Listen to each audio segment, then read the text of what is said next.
Vallecas. Un petit stade mais une atmosphère brûlante. Et pour Vinicius Junior, c'est plus qu'un simple déplacement. C'est un double défi. Un test sportif mais aussi un test mental. Quand le Real Madrid se déplace pour affronter le Rayo Vallecano, tout le monde sait que ce n'est jamais un match facile. Mais pour Vinicius, c'est presque devenu une obsession. Le Brésilien n'a marqué qu'un seul, mais en 8 confrontations face au Rayo. Et cette statistique, il veut la changer. Il arrive avec la rage au ventre, avec cette envie de prouver qu'il peut briller même dans les terrains les plus hostiles. Sur le plan sportif, le duel est clair. Face à lui, un adversaire rapide, agressif, le latéral Andrei Raciu. D'après Dosis Futbolera, Vinicius se rencontrera en Vallecas con su gran pesadilla, sa grande peur. Raciu capable de courir à 34,7 km/h, presque aussi rapide que lui. C'est un face-à-face entre deux flèches, deux tempéraments. Vallecas devient une arène. Chaque ballon, chaque dribble est une bataille. Mais à Vallecas, tout va au-delà du football. L'atmosphère est tendue, parfois hostile. Les supporters du Rayo ne laissent rien passer.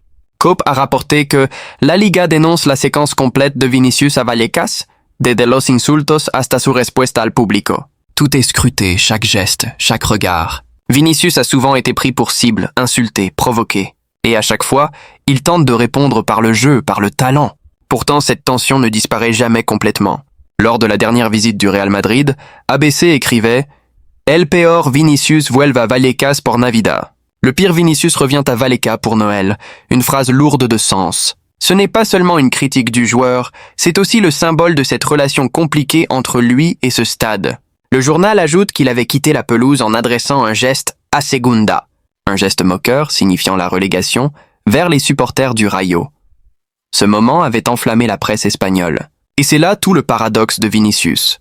Un joueur exceptionnel, explosif, capable de gestes magiques, mais aussi emporté par ses émotions. Il doit combattre deux adversaires, l'équipe d'en face et lui-même. À Vallecas, tout se mélange, la rivalité, la tension sociale, les souvenirs d'affrontements passés. Pour lui, ce n'est pas juste un match de Liga, c'est une revanche personnelle. Depuis des années, Vallecas est devenu un symbole. Pour le Real Madrid, c'est un terrain maudit, un lieu où les points s'arrachent dans la douleur. Pour Vinicius, c'est un miroir, celui de ses progrès, de sa maturité ou de ses failles. Il sait que tout le monde l'attend au tournant. Chaque accélération, chaque perte de balle, chaque geste d'humeur sera commenté, amplifié, interprété. Mais c'est précisément dans ces environnements-là que les grands joueurs se oublient. C'est là qu'ils transforment la pression en force, la haine en énergie. Vinicius a dit un jour « Je joue avec passion » et parfois cette passion déborde. Il le sait. Vallecas le pousse dans ses retranchements. Et cette fois, il veut montrer un autre visage. Gagner à Vallecas, marquer à Vallecas, c'est plus qu'un objectif. C'est une délivrance. Pour lui, pour le Real Madrid, pour son image, c'est briser la malédiction. C'est se prouver qu'il peut être décisif même dans le chaos. Parce que dans ces stades bouillants, on reconnaît les vrais champions.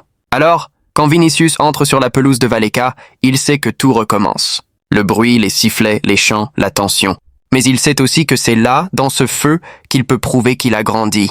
Qu'il n'est plus ce joueur fragile des débuts, mais un leader, un symbole. Le double défi de Vinicius à Vallecas, battre le Rayo et se battre lui-même. Et ce soir-là, le Brésilien n'aura pas seulement un ballon au pied. Il portera aussi le poids d'une histoire, celle d'un joueur en quête de reconnaissance dans le stade le plus hostile de Madrid.